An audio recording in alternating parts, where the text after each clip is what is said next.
Chaque année, on rapporte une centaine de meurtres au Québec. Certains sont commis par des gens au-dessus de tout soupçon. Leurs proches n'ont rien vu venir et ils n'arrivent pas à y croire. Il voulait une justice sociale. D'ailleurs, quand il a vu le monsieur avec la dame, c'est quand même pas acceptable de voir cette violence gratuite. On sait maintenant que ce gars-là était une bombe à retardement, qui pouvait... Parce que ça lui a pas pris grand-chose, là. Une petite contrariété dans sa journée. Puis, bang, il est passé à l'acte. C'est parfois stressant d'être sans abri. Quand est-ce que je vais manger? Où est-ce que je vais aller s'il pleut? S'il neige? Ce que je comprends, l'ensemble des politiques qu'on a eues par rapport aux Autochtones sont avérés des échecs totaux.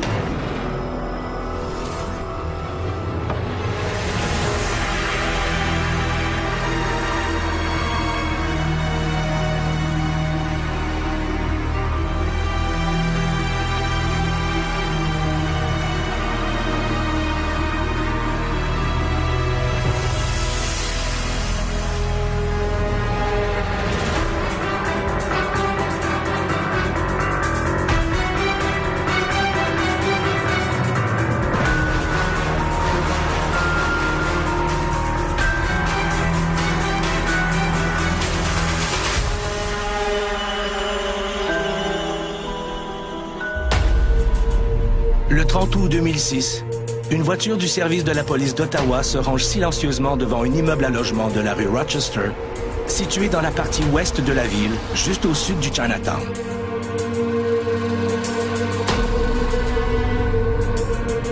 Un policier entre et va frapper à la porte numéro 28. Le locataire ouvre. Il est 15h53.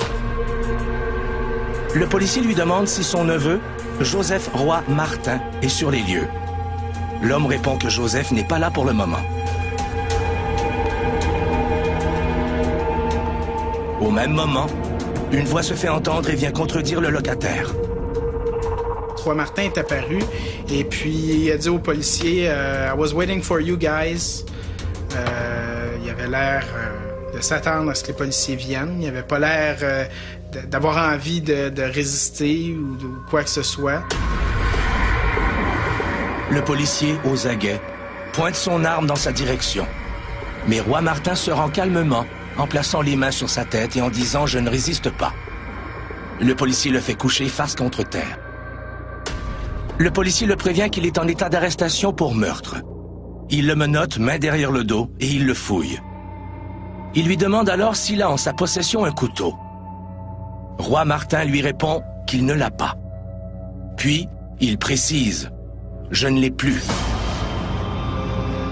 Sans s'en rendre compte, Roy Martin vient d'orienter la suite de l'enquête. Le policier procède à la lecture de ses droits avant de l'emmener. Dans la voiture qui le conduit au poste de police, Roy Martin est assis sur la banquette arrière. En cours de route, un message apparaît sur le terminal informatique. C'est le superviseur qui demande s'ils ont récupéré l'arme du crime.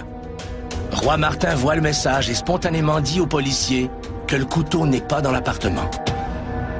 À ce moment-là, il lui avait lu ses droits et puis ils lui ont pas posé de questions. Donc ça a été spontané comme affirmation. Puis ça peut être retenu contre lui à ce moment-là. Donc c'était, même si l'arme n'a jamais été retrouvée, une forme d'admission qu'il avait eu auparavant une arme avec lui. Quel crime Joseph Roy Martin vient-il d'avouer à son insu? Pour quel meurtre le service de police d'Ottawa faisait-il enquête ce 30 août 2006?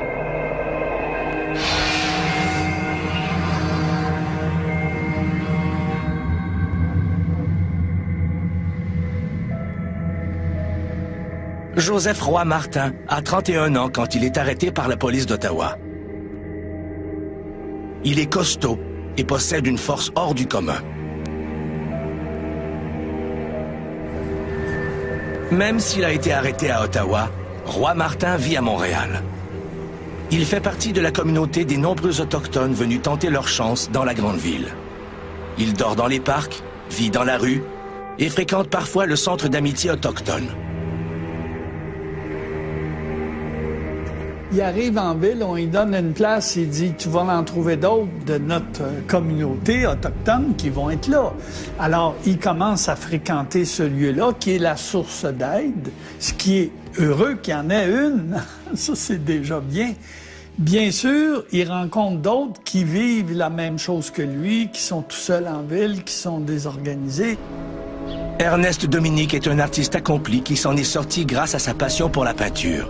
Quand ce montagnais parle de son passé, c'est la voix de Joseph Roy Martin que l'on croit entendre. À cette époque-là, il y avait beaucoup de violence autour de moi. Il y avait beaucoup d'alcoolisme aussi. Donc, les effluves d'alcool, je les sentais à cet âge-là. Joseph Roy Martin, lui, quitte Burnt Church, la réserve Micmac au Nouveau-Brunswick, alors qu'il est dans la jeune vingtaine. Il choisit de venir s'installer à Montréal et comme Ernest Dominique, il n'y connaît personne. Dépaysé complètement, beaucoup de monde, beaucoup de gens. Moi et mes amis, nous consommons. Roy Martin devient vite itinérant. Il quête au coin des rues ou nettoie les pare-brises des voitures avec ses amis d'origine autochtone. Il devient rapidement ami avec Charlie Noctai, un autochtone plus âgé qui le prend sous son aile. On s'est rencontrés au parc, au coin de Clark et Maisonneuve. Il m'a beaucoup aidé. Il m'a déjà donné un peu d'argent aussi, une ou deux fois. Il m'a dit, « Tiens, c'est pour manger. » Noctai aide Roy Martin à s'organiser. En retour, Roy Martin trouve moyen de lui manifester sa gratitude. Quand Roy Martin voulait aider quelqu'un, il disait « Viens-t'en, on va aller quelque part, on va aller manger, ou on va aller prendre une bière ou deux. » Et il ajoutait « Si quelqu'un te veut du mal, tu me le dis, je vais m'en occuper. Je vais lui dire de te laisser tranquille. » Ouais, il faisait ce genre de choses-là.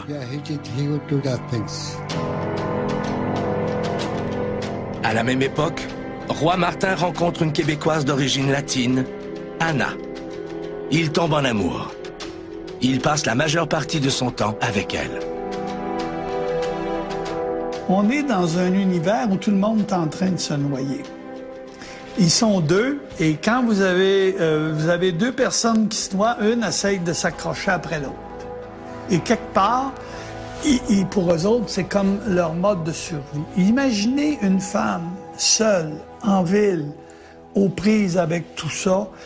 Si elle trouve un gars, puis même s'il n'est pas parfait, elle va essayer de dire, ben au moins, il peut m'aider. Mais il y a une dépendance affective. Durant l'été 2006, Roy Martin et Anna vivent dans un appartement qu'ils ne réussissent pas à garder. Ils reviennent à la rue.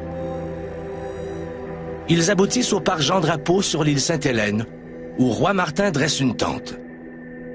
Bientôt, Anna lui annonce qu'elle est enceinte. Malgré leurs conditions de vie précaires, Roy Martin est heureux d'avoir un enfant. Ils étaient vraiment en amour. C'est pour ça qu'ils ont eu un enfant. Il était très fier du bébé. Vraiment fier. La nuit, le couple dort sous la tente du parc Jean-Drapeau. Le jour, ils sillonnent la ville à la recherche d'argent pour acheter de la nourriture et de l'alcool pour Joseph. Anna, elle, ne boit pas et n'a jamais bu. La plupart du temps, ils retrouvent ensuite leur ami Charlie Noctai et d'autres autochtones au parc Albert-Duquesne, situé au cœur du centre-ville de Montréal, entre les rues de Maisonneuve et Ontario, Clark et Saint-Urbain.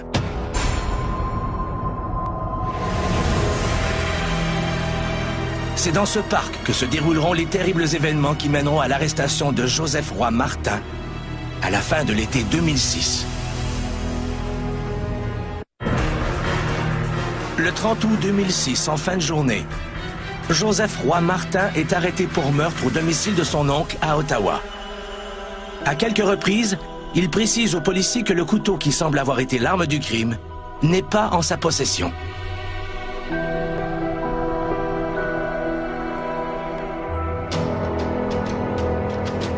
Après une jeunesse qu'on peut imaginer houleuse à Burnt Church, au Nouveau-Brunswick, le jeune Joseph Roy Martin prend rapidement le chemin de la criminalité. Il commet ses premiers méfaits en 1991. C'est un gars qui a un casier judiciaire assez lourd, un casier judiciaire qui commence alors qu'il a environ 17 ans. Beaucoup de violence, des voies de fait, des agressions armées, des menaces de mort, même de la fraude. Déjà eu une peine de 4 ans de prison dans les années 90.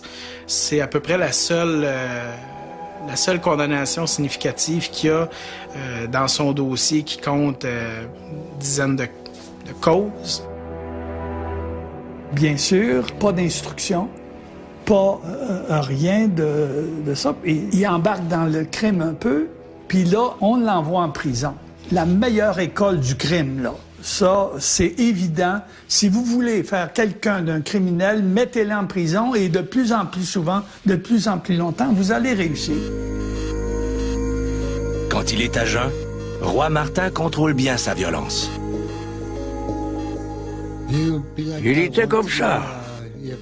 Si quelqu'un lui volait quelque chose, il pouvait être mauvais, mais pas au point de frapper tout le monde.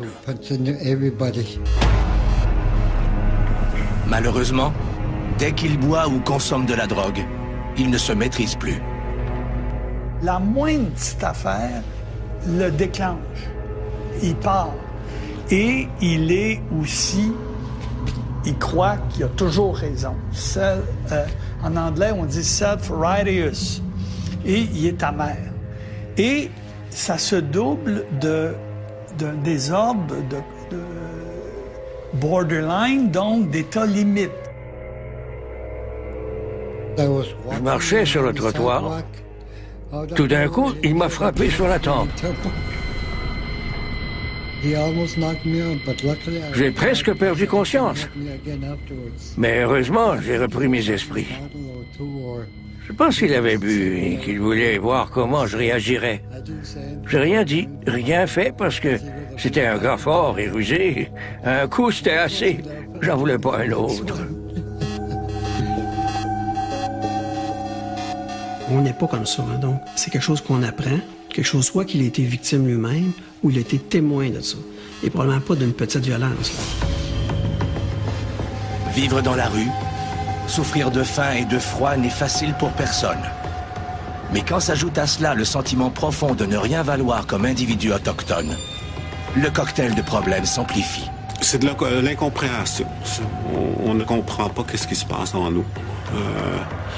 C'est un amoncellement de frustration sans arrêt, se faire abrouer, tu ne sais pas où est-ce que tu t'en vas, t'es en constance tiraillement à l'intérieur, t'as aucun point de référence, tu marches dans la brume, donc tes réactions sont comme émotionnelles et puis qui vont aller à la violence. C'est quoi les erreurs qu'on a faites avec les Autochtones? La première immense erreur, c'est qu'on a voulu en faire des Blancs. On a voulu leur donner notre système en disant « Allez à ces écoles-là, devenez des Blancs, instruisez-vous, perdez votre identité. » Et ça, naturellement, ça a été l'échec total. Est-ce que le fait qu'il soit un membre des Premières Nations fait qu'on va moins s'en occuper pour lui offrir de l'aide? Sûrement que ça peut arriver, ça. Il y avait deux conditions. Hein. Il était dans la rue. Donc, ce sont des gens qui ont accès à beaucoup moins de services. Il y a souvent une mauvaise opinion de ces personnes-là. Et le fait qu'il soit membre des Premières Nations, il y a des bonnes chances, effectivement, qu'il soit encore moins... qu'on ait moins envie de lui offrir de l'aide. Là. À quelques reprises, Joseph Roy Martin sollicite de l'aide pour ses problèmes de comportement et de consommation. 2 fois, Anna l'entraîne au centre d'amitié autochtone, situé à proximité du parc Albert Duquesne, au centre-ville. On est dans un monde à la marge, on est dans un monde d'exclus. Et le Centre d'amitié autochtone, tout ce qu'il essaye de faire, c'est de recruter ceux qui voudraient bien sortir, puis d'essayer de leur donner des moyens. Ils en ont pas énormément, mais c'est une chance qu'il y en ait un, au moins, il semble comme ça. Malheureusement, à chacune de ces visites, Roi Martin, qui n'a pas pris de rendez-vous, ne réussit pas à voir la personne responsable. Découragé, avec le sentiment que tout ce qu'il fait ne mène à rien, Joseph Roy Martin laisse tomber. Anna, la conjointe de Roy Martin, est la première à souffrir de ces excès de violence. Quand Joseph boit ou se drogue, c'est souvent à elle qu'il s'en prend. Mais comme elle a connu pire lors de ses relations précédentes, elle encaisse les injures et les coups. C'est une de ces prises de bec entre Roy Martin et sa compagne qui va dégénérer et connaître un dénouement tragique le 23 août 2006. Cette fois, la flambée de violence de Roy Martin ne se limitera pas à agresser Anna. Elle va l'entraîner jusqu'au centre-ville de Montréal, précisément au parc Albert-Duquesne, où il a l'habitude de retrouver ses amis. Cet endroit est également surnommé le parc Wolfe, à cause de la statue en métal du loup qui s'y trouve. Ici, on a des gens qui sont des itinérants, qui sont autochtones, qui ont des problèmes d'alcool, de drogue parfois, qui vivent ensemble. C'est un milieu de vie très instable, c'est un milieu de vie où il y a beaucoup de violence. Le mercredi 23 août 2006, vers 18h30, de rares passants s'attardent dans le parc. Charlie Noctaille, l'ami de Roy Martin, est assis sur un banc avec Céline Raymond, une itinérante de 48 ans, autochtone elle aussi. Je l'aimais beaucoup, je la protégeais, elle m'appréciait énormément. C'est des gens qui sont extrêmement démunis, c'est des gens qui ont pas de ressources, qui passent leur journée dans les parcs. C'est des gens qui ont des vies complètement désordonnées, puis qui, plutôt qu'à être seuls, vont passer du temps avec les autres qui vivent la même chose qu'eux, d'autres itinérants autochtones. Comme bien d'autres de ses camarades, Céline Raymond a un lourd problème d'alcool. Elle connaît Joseph Roy Martin depuis quelques années. Elle vit dans la rue et lave parfois des pare-brises pour gagner quelques sous, aussitôt investis dans l'achat de bière. Céline s'est entichée de Roy Martin. Celui-ci ne lui accorde aucune attention. Céline Raymond a la nette impression d'être laissée pour compte, ce qu'elle n'apprécie pas. Elle fait la vie dure à Roy Martin. Il lui arrive, lorsqu'elle a trop bu, de l'injurier et de lui lancer des bouteilles de bière vides. Roy Martin ne se gêne pas pour riposter. Anna, la conjointe de Roy Martin, ne la porte pas dans son cœur. La misère sociale vient du fait que ces individus-là sont pas aidés, ils réussissent pas, et d'échec en échec, ils vont plus loin. Il y a des gens qui naissent avec un bagage assez pauvre. Si vous êtes un enfant dont les parents ont consommé beaucoup d'alcool, beaucoup de choses, vous allez avoir le syndrome d'alcoolisme fœtal qui peut être présent dans votre vie, ce qui fait que vous ne serez pas capable de faire des abstractions comme un autre, vous ne serez pas capable d'avoir des succès scolaires comme d'autres, et vous allez être plus limité dans ce que vous allez faire. Ce soir-là, Charlie Noctaille et Céline partagent une grosse bière. Tout semble calme. Et pourtant, dans quelques instants, Roy Martin va faire irruption et laisser sa violence l'entraîner vers l'irréparable. Le mercredi 23 août 2006, en début de soirée, dans le parc Wolfe, des gens lisent, d'autres discutent sur un banc.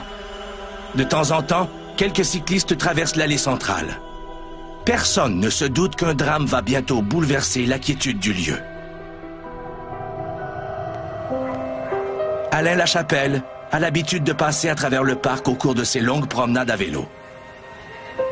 Il se promenait souvent en bicyclette, oui. Il y avait ce joie de circuler dans la ville, tu sais, sans être polluant, une façon de parler. Il était très écologique, comme on dit. Alain Lachapelle a 48 ans. Il habite à 2 pas du centre-ville, tout près de l'autoroute Ville-Marie, dans le quartier de la Petite Bourgogne.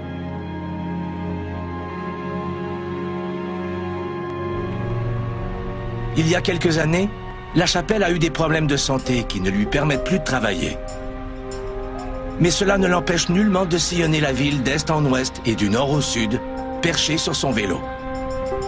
Il aimait découvrir les quartiers. Il était très curieux au point de vue architecture, au point de vue la ville, le vieux, le neuf. Et c'est une évasion de prendre de l'air ou d'être dans son monde. Entre 2 balades à vélo, Lachapelle s'occupe de son jardin. Il en mangeait, c'était sa vie, là, dans ce sens-là, de se salir, de jouer avec la terre, et puis le contact avec la nature. Il y avait une passion. Alain Lachapelle a le pouce vert.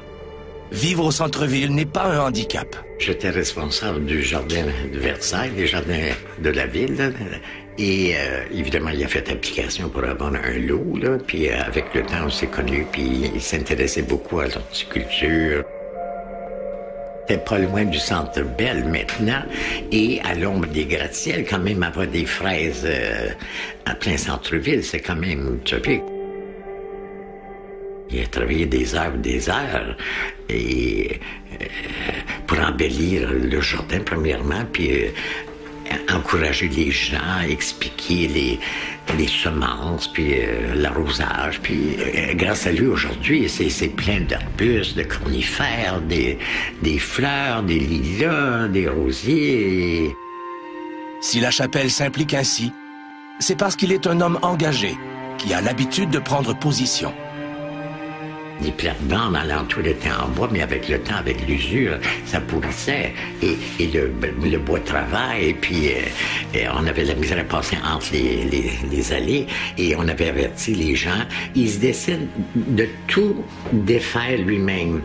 Il s'est fâché, et il a brossé la cabane, comme on dit, puis ça a changé des choses. Avant sa maladie, Alain Lachapelle était éducateur spécialisé. Il a démissionné en raison de ses problèmes de santé. Même s'il ne travaille plus, il reste un homme de cœur, aux valeurs bien ancrées. À cause de son travail antérieur, il était comme moniteur ou je sais pas quoi des adventistes, puis il était impliqué socialement. Il y avait une âme généreuse. Ces enfants que Lachapelle a côtoyés comme éducateur, il ne les a pas oubliés. Il emmenait des enfants même dans le jardin. Puis il y avait même un lot à eux autres. Et le contact avec la terre, ça faisait une sortie pour ces enfants-là. Kenneth Noël ne tarde pas à découvrir l'autre passion de son ami. Il aimait l'histoire de l'art, l'histoire de l'art. Il y avait beaucoup de tableaux quand même dans le milieu. Il y avait des amis qui faisaient de la peinture ou des choses comme ça. Il choisissait un peu les gens avec qui voulaient être amis ou communiquer. Il ne s'ouvrait pas à tout le monde. Il n'y avait pas de temps à perdre. Le 23 août 2006, Lachapelle se dirige à vélo vers le parc Wolfe. Pendant ce temps, au parc Jean-Drapeau, une autre partie de cette tragique histoire est en train de s'écrire. On est le 23 août 2006, fin d'après-midi au parc Jean-Drapeau. Joseph Roy-Martin dit habiter le parc Jean-Drapeau dans une tente avec sa conjointe. Et ce jour-là, ils ont une dispute assez animée. Roy-Martin cherche Anna partout. Quand elle apparaît finalement, Roy-Martin lui saute dessus. Il lui demande où elle était. Il lui précise qu'il n'a aucune raison d'être obligé de l'attendre sans savoir ce qu'elle fait. Roy-Martin a faim et Anna n'a pas de nourriture. Comme il est diabétique et qu'il a besoin de manger, il devient enragé. Il se fait insistant. Il bouscule Anna, l'injurie et la pousse si fort qu'elle tombe à la renverse. Anna, enceinte, lui dit qu'elle va prévenir la police. Un promeneur qui a tout vu compose immédiatement le 911. Effrayé à l'idée de se faire arrêter, Roy-Martin quitte les lieux. Quand il revient, il découvre qu'Anna a disparu de nouveau. Sa fureur monte d'un cran. Il se dirige alors vers le centre-ville, précisément au parc Wolf, en espérant la retrouver en compagnie de ses amis.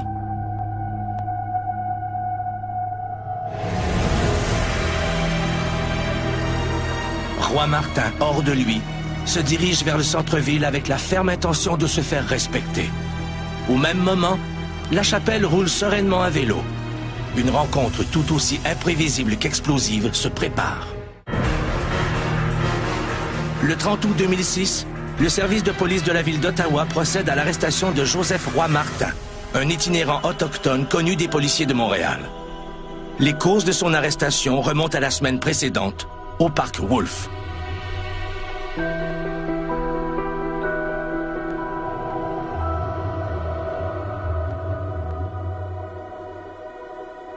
Joseph Roy Martin se retrouve vers 18h15, 30 dans un parc à l'angle Maisonneuve-Saint-Urbain, près de la place des Arts, et aussi près d'un centre communautaire où se tiennent beaucoup les gens des communautés autochtones de Montréal qui sont dans la rue.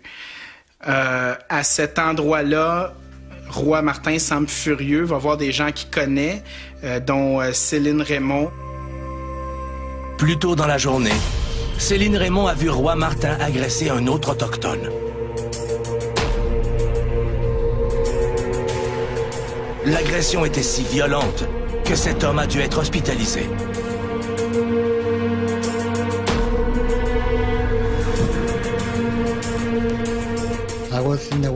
J'étais dans le parc Wolf au coin de Clark et Maisonneuve.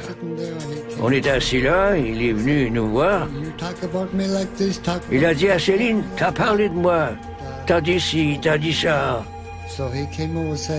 Elle lui a répondu, non, j'ai pas fait ça. Je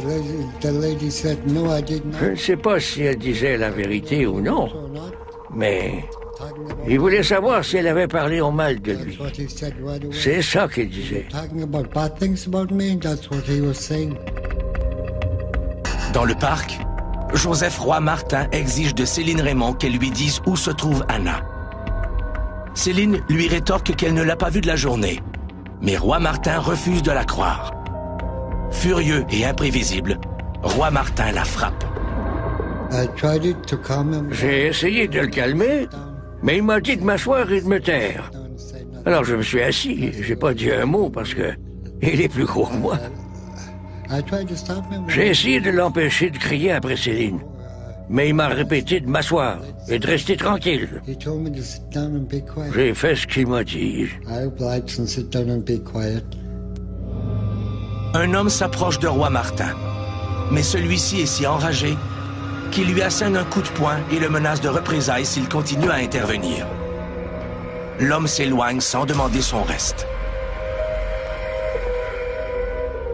La problématique de violence, c'est comme une espèce d'habit qu'on se donne pour se protéger contre les autres. Quand on a peur ou qu'on était témoin de violence, une façon de se protéger des autres, c'est justement de se donner cet habit-là de violence. C'est une bonne façon, finalement, de faire en sorte que personne ne viendra t'écœurer. Roy Martin est hors de lui. Il pique une colère furieuse, frappe quelques personnes, dont Céline Raymond, exhibe un couteau, les menace avec un couteau. Et là, on comprend qu'il y a une escalade verbale, se met à crier de plus en plus fort. Roy Martin a toujours un couteau suisse sur lui. Mais ce soir-là, c'est un plus gros couteau qu'il agite devant le visage de Charlie et de Céline. Un buck knife, doté d'une lame à pointe recourbée. Et c'est à ce moment-là qu'Alain Lachapelle, un cycliste sans histoire qui passe par là, qui connaît pas ces gens-là, voyant Roy Martin en train de crier puis de menacer des personnes, s'approche et dit tout simplement « Calme-toi ». Il était très impliqué quand il voyait qu'il y avait quelque chose qui n'était pas correct, comme on dit, il intervenait.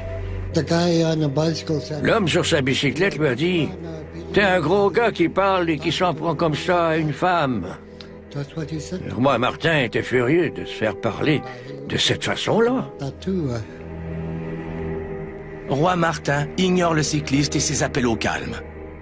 Constatant que c'est peine perdue, Alain Lachapelle remonte sur son vélo et poursuit sa route sur le boulevard de Maisonneuve. Si le cycliste avait juste poursuivi son chemin, il n'aurait rien fait. Mais il a dû s'arrêter au feu rouge. C'est là qu'il s'est lancé à sa poursuite, au feu rouge. Ces personnes-là peuvent réagir parce qu'il y a comme un fond de rage en dedans qui est tel et de sentiment d'injustice et de sentiment de ne pas être aimé, de sentiment de ne pas avoir de place, que lorsqu'on touche le moindrement à quelque chose qui est comme une zone où on fait un reproche, il y en a qui sont prêts à faire énormément contre l'individu. Alors que Lachapelle est arrêté au feu de circulation à l'autre bout du parc, on a Roy Martin qui court et qui arrive derrière lui, sort un couteau. Roy Martin a rejoint Lachapelle. Très vite, il soulève sa main droite armée du couteau et le plonge dans la poitrine du cycliste.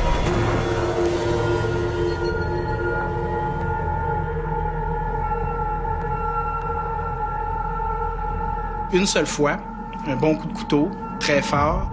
Et donc, à ce moment-là, Alain Lachapelle s'est effondré quelques instants plus tard. Alain Lachapelle est incapable de se relever. Il presse sa main sur sa poitrine.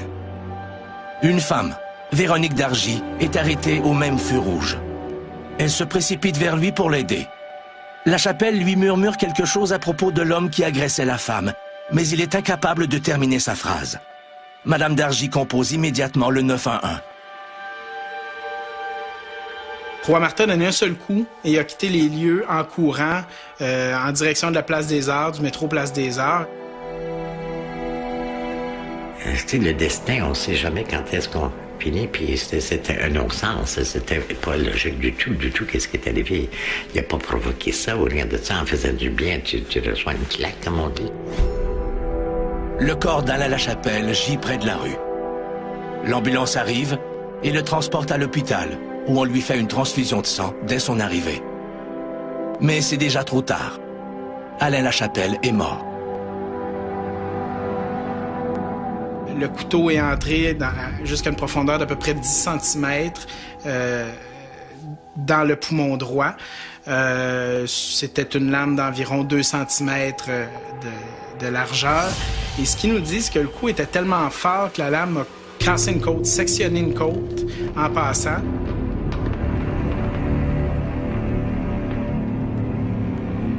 Je ne pense pas qu'on pense au danger. C'est de l'adrénaline du moment, là, dans le sens... fallait que ça cesse, selon lui. D'autres ne l'auraient pas fait.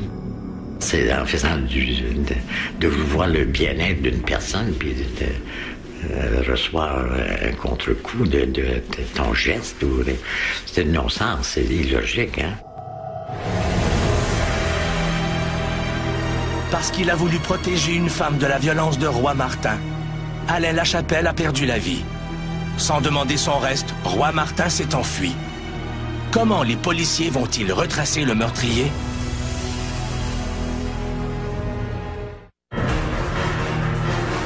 L'enquête entourant le meurtre d'Alain Lachapelle, survenu le 23 août 2006, commence. Les policiers qui ont rencontré Véronique Dargy sur les lieux du meurtre lui donnent rendez-vous au poste de police pour prendre sa déposition. Elle est leur principal témoin. Malgré les nombreux témoignages de ceux qui ont assisté à l'altercation, elle est la seule à avoir vu Roy Martin lever la main sur sa victime. Son témoignage est crucial. Elle raconte comment elle attendait au feu rouge après avoir longé le parc Wolfe.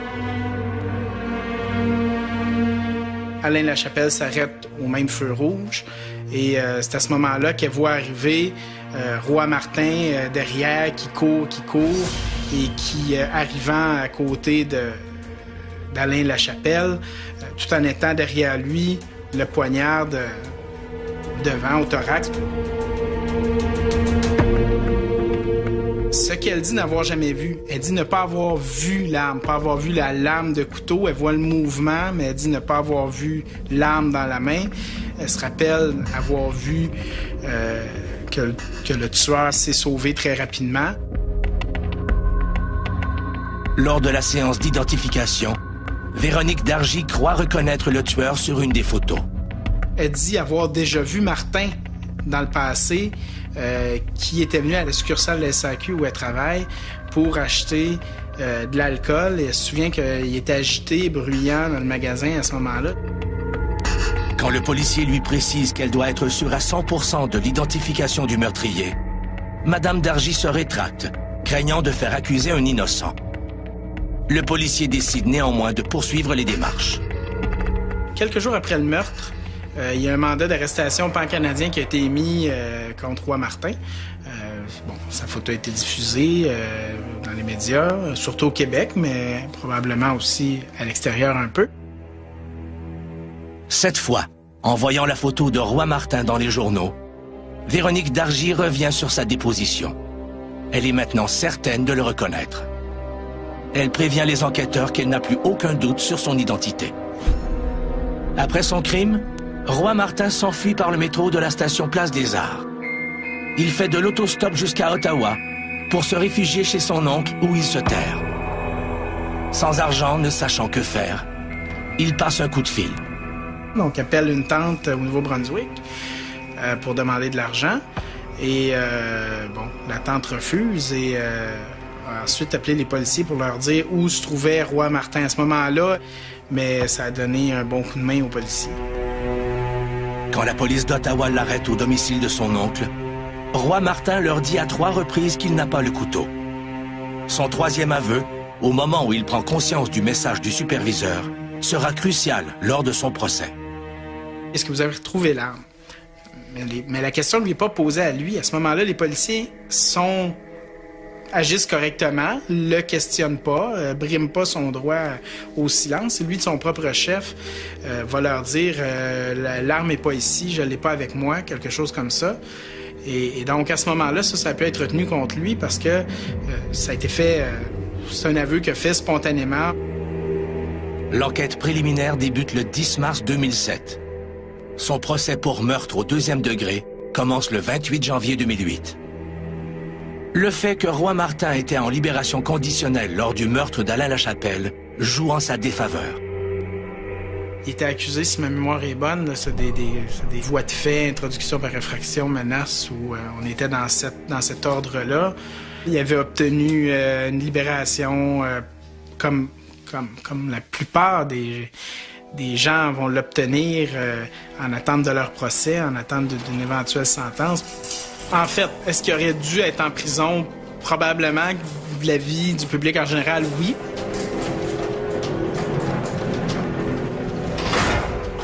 C'est pas la première fois que quelqu'un qui est libéré qui fait un geste grave, là. Je peux pas me prononcer là-dessus, là, mais je pense que le fait que les prisons sont pleines, des fois, on prend pas toujours des bonnes décisions. Véronique Dargy témoigne lors du procès. Lorsqu'elle a été questionnée sur ce dont elle se souvient du tueur, elle a un petit peu de mal à être précise sur ce à quoi il ressemblait. Au procès, elle a identifié Roy Martin dans le box des accusés. Maître Salvo lui a posé 1001 questions sur ce dont elle se souvenait quant à l'identité, à ce dont avait l'air le tueur. Par contre, en défense, on a fait notre travail de ce côté-là et à force de poser des questions, puis c'est une tactique souvent des avocats de la défense, en revenant sur la question, on sème une petite confusion dans l'esprit du témoin. Anna témoigne elle aussi. Elle minimise le côté violent de Roy Martin et met l'accent sur sa gentillesse. Quant à Céline Raymond et Charlie Noctaille, ils racontent à la cour ce qui s'est passé dans le parc Wolfe le 23 août. Ils précisent avoir vu Roy Martin courir, mais ne pas l'avoir vu poignarder sa victime. On ne saura jamais ce que les membres du jury se sont dit dans leur délibération. Par contre, ce qu'on peut comprendre, c'est que Maître Gélinas en défense n'est pas arrivé à soulever un doute raisonnable, même en faisant ressortir une certaine confusion ou des imprécisions dans l'identification de l'accusé.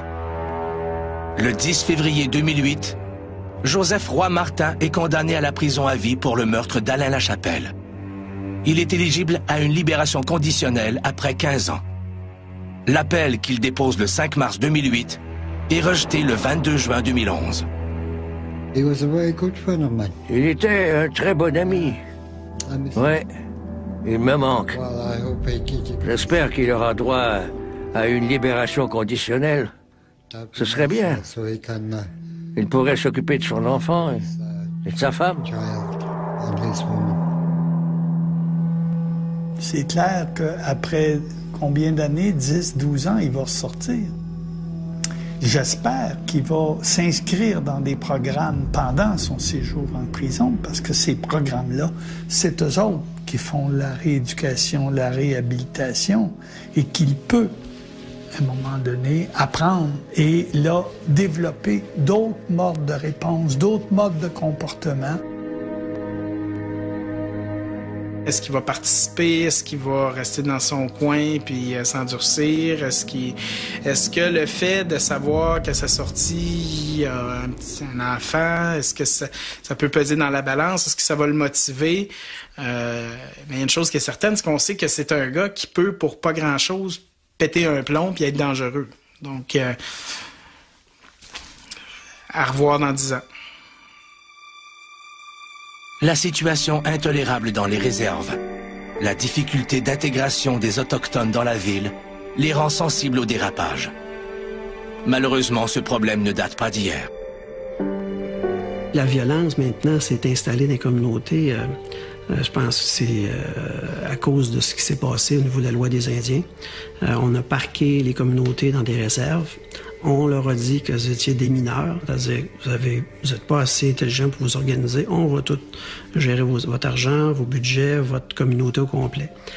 Mais on est en train, je pense, de développer des spécialistes un peu partout des Premières Nations. Joseph Roy-Martin est en prison. Céline Raymond est décédée, victime d'une vie de malchance et de misère. Alain Lachapelle n'est plus que cendre, mais sa vie demeure à jamais dans la mémoire des gens qu'il a côtoyés. Oui, il était exposé dans son jardin. Il s'était incinéré. Il était bien où il était dans le sens, ces derniers moments là, où descendre, il était dans son élément. Il n'était pas dans un building ou un salon mortuaire. Il était dans son jardin. C'est ça qui était beau. Au jardin communautaire, une allée de fleurs et d'arbres a été nommée au nom d'Alain Lachapelle pour perpétuer sa mémoire. L'arbre avait été planté pour nous remercier, lui et moi, de notre implication sociale. C'est symbolique, planter un arbre, mais un jour, j'espère que l'arbre va fleurir. Plusieurs personnes ont croisé la route de Roy-Martin ce 23 août 2006. Et quelques-unes ont été victimes de sa rage profonde. Alain Lachapelle est un des seuls à avoir tenté de le calmer. Mais malheureusement, il y a laissé sa vie. On vit dans une société riche. On paye, je ne sais pas combien de millions pour un joueur de hockey. Puis, on n'a plus d'argent pour payer, pour aider du monde à aller sortir de la rue. C'est nos valeurs. Et moi, je le déplore. Comme travailleur social, comme personne qui s'est occupé des gens toute ma vie qui étaient dans ces problèmes de violence, je me dis, on ne met pas assez dans ces choses-là.